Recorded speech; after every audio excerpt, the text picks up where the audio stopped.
स्वागत है आप सभी का निखरी हिंदी ट्यूटोरियल्स में। क्या मालती मिस्टर बागची के घर पहुंचकर अपने पुत्र पर हुए अत्याचार का बदला ले सकी? क्या उसका प्रतिशोध पूरा हुआ? आइए सुने कहानी का शेष भाग, माता का हृदय। माधवी को बागची के घर में काम करते हुए 1 महीने से अधिक हो गया था। माधवी अपने काम में इतनी निपुण थी कि उससे पूरा घर खुश था। बागची की पत्नी का स्वभाव चिड़चिड़ा था और वह आलस और अपनी खराब सेहत के चलते दिन भर बिस्तर पर या सोफे पर पड़ी रहती और नौकरों पर चिल्लाती रहती। उसके स्वभाव के कारण बच्चों का ध्यान रखने वाली आया ज्यादा दिन न टिक पाती। माधवी उसकी जली कटी बातें सुनकर भी चुपचाप अपने काम में लगी रहती। इसलिए बागची की पत्नी को उससे कुछ खास शिकायतें नहीं थी। उसने बच्चे की देखभाल की जिम्मेदारी भी मालती को ही दे दी। बागची और उसकी पत्नी को इससे पहले भी कई बच्चे हो चुके थे, लेकिन अज्ञात कारणों से उनका एक भी बच्चा कुछ महीने या फिर साल भर से ज्यादा जीवित नहीं बच पाता था। इसलिए इस बच्चे पर दोनों माँ बाप की जैसे जान बसती थी। पढ़े लिखे होने के बावजूद दोनों अपने बच्चे की सुरक्षा के लिए टोना टोटका और जंतर मंतर न जाने क्या क्या करते और इनसे परहेज न करते थे। बच्चा माधवी के पास ही ज्यादा समय बिताता। इस वजह से वो माधवी से काफी ज्यादा घुल मिल गया था। मगर माधवी कुछ देर के लिए भी उसकी नजरों से दूर हो जाती तो बच्चा जोर जोर से रोने लगता। बच्चा माधवी को ही अपनी माँ समझता और वह साथ उसके साथ खेलती तो वही खेलता, वह दूध पिलाती तो पीता और वह सुलाती तो ही उसे नींद आती। अपने पिता को तो बच्चा जैसे कोई अजनबी समझता और माँ उस पर ध्यान ही नहीं देती थी। माधवी को लगा कि बड़े घर में काम करने से तनख्वाह अच्छी खासी मिल जाएगी, जिससे महीने का खर्च पूरा हो जाएगा। लेकिन यहाँ तो नौकरों से हर एक पैसे का हिसाब लिया जाता।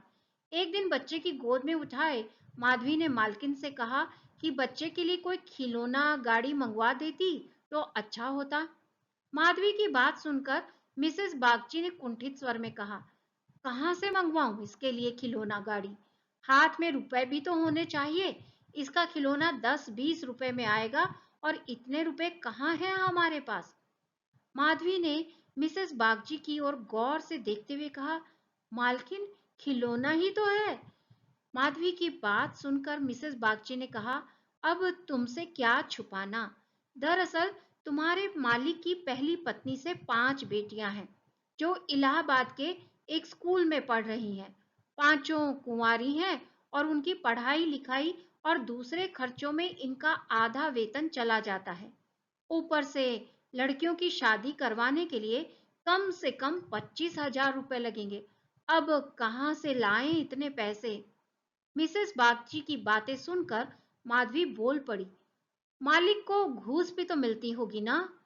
माधवी यह कहकर चुप हो गई। मिसेस बागची ने गहरी सांस भरते हुए कहा, ऐसी कमाई में बिल्कुल बरकत नहीं होती। काली कमाई का पैसा एक हाथ आता है तो दूसरे हाथ चला जाता है। जैसे जैसे दिन बीतते जा रहे थे, माधवी के मन में उस बच्चे के लिए स्नेह और भी बढ़ता जा रहा था। कभी कभी बदला लेने की बात याद आती तो वह क्रोध से भर जाती और फिर बच्चे को देखकर शांत हो जाती। वहां रहते हुए माधवी मिस्टर बागची के परिवार की स्थिति से वाकिफ हो गई थी। कई बार तो वह अपना दर्द भूलकर उनके परिवार के लिए चिंतित हो जाती और उसका मन दया से भर जाता। माधवी सोचती रहती, मालिक आखिर 5 बेटियों की शादी कैसे कराएंगे? ऊपर से पत्नी बीमार रहती है और बच्चा छोटा है। जरूर उनके परिवार पर अभिशाप है, वरना इतना सब होने के बावजूद कौन दुखी रहता है? कमजोर बच्चों के लिए बरसात तो बीमारियां लेकर आती है। बरसात में उन्हें अक्सर खांसी, जुकाम और बुखार घेर लेते हैं। ऐसी ही बरसात में माधवी एक दिन किसी काम से अपने घर चली गई। पीछे से बच्चे ने रो रो कर पूरा घर सिर पर उठा लिया। कुछ देर गोद में उठाने के बाद मिसेस बागची ने एक नौकर को उसे टहलाने के लिए सौंप दिया। कुछ देर आंगन में घुमाने के बाद नौकर ने बच्चे को हरी घास पर बैठा दिया। बारिश के पानी से जमीन गीली थी और बच्चा ऐसे ही कई घंटों तक पानी में खेलता रहा। वह नौकर दूसरे नौकरों के साथ गप्पे हाँकने में मस्त हो गया। काफी देर बाद जब नौकर को ध्यान आया तो वह बच्चे को फटाफट भीतर ले गया और उसके कपड़े बदलवाए। शाम होते ही जुकाम से बच्चे की नाक बहने लगी और खांसी से गले से आवाज आने लगी। देर शाम तक जब माधवी बंगले में पहुंची तो बच्चे की हालत देखकर उसका कलेजा फटने लगा। वह बच्चे को लेकर तुरंत मालकिन के पास पहुंची और कहा, देखो जरा बच्चे का क्या हाल हो गया है, कहीं इसे सर्दी तो नहीं लग गई।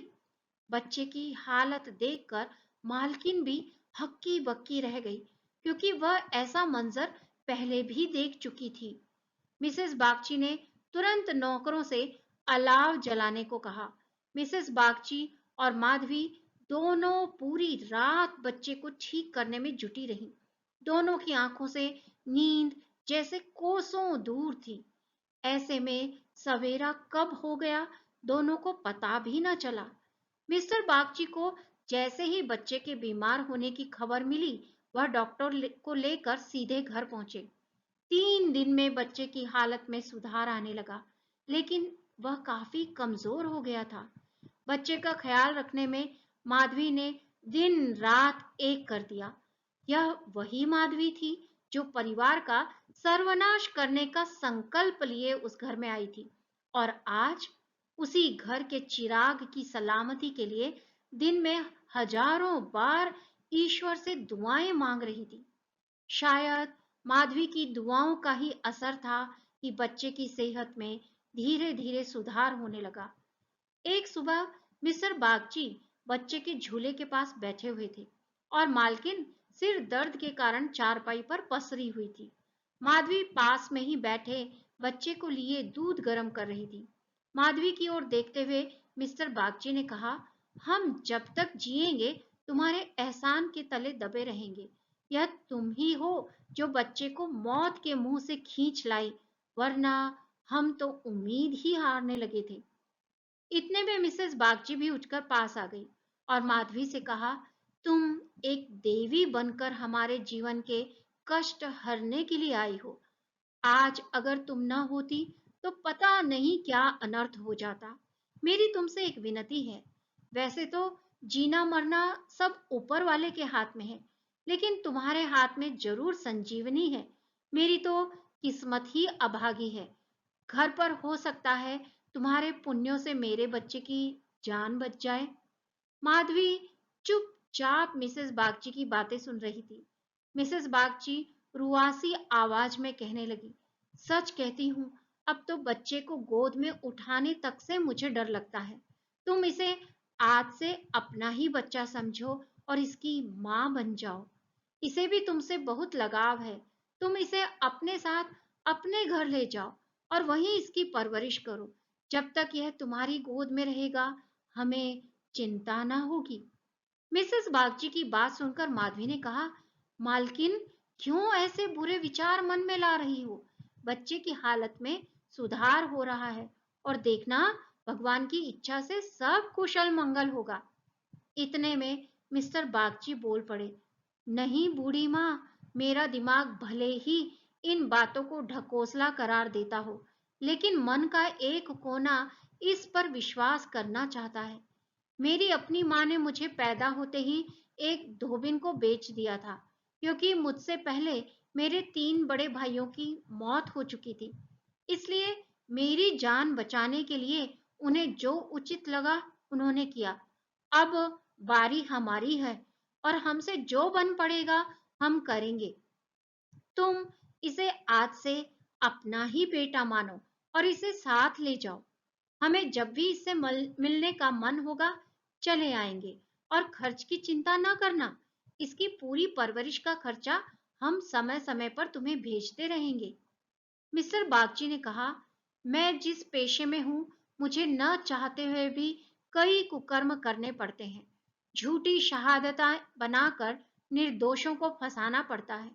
उनकी और उनके परिवारों की न जाने कितनी बद्दुआएं मेरे सिर पर है। मैं जानता हूं कि बुराई का फल कभी अच्छा नहीं हो सकता, लेकिन मैं लोभ में आ गया था। इस कारण मुझे बेगुनाह लोगों को जेल में डालना पड़ा। पर आज मैं समझ गया हूं कि मेरे बच्चे की जिंदगी अब तुम्हारे ही हाथ में है। मेरा कहना मान लो माता। इतना कहकर मिस्टर बागची भावुक हो उठे।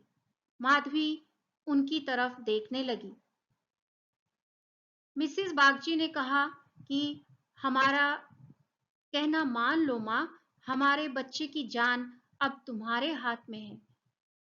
मैं लोभ में आकर सब गलत काम कर रहा हूँ, लेकिन अब मैं अपने बच्चे की जान तुम्हारे हाथों में देता हूँ। कहते हुए बागची की आंखों से एक मोती लुढ़क पड़ा।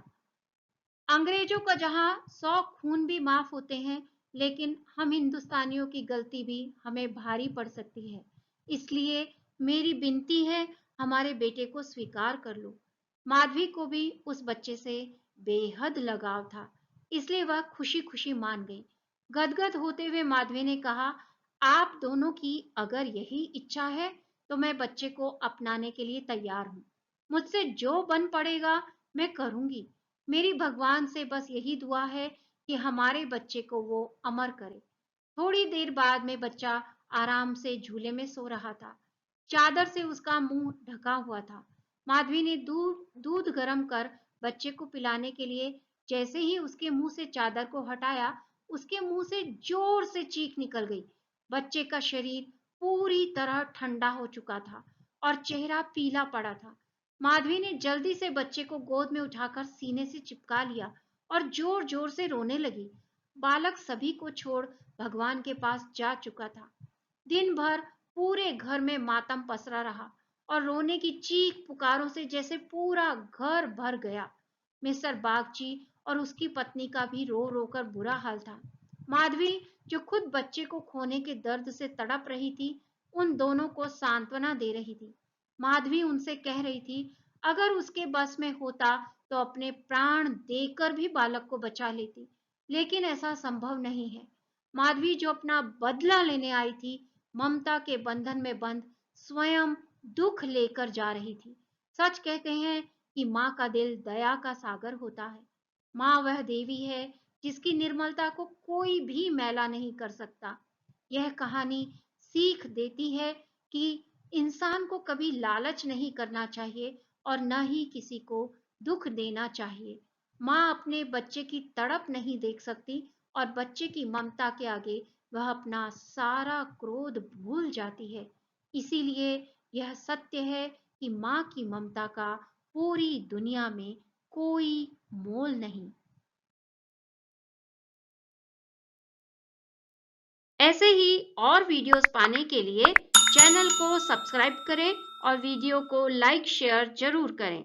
धन्यवाद।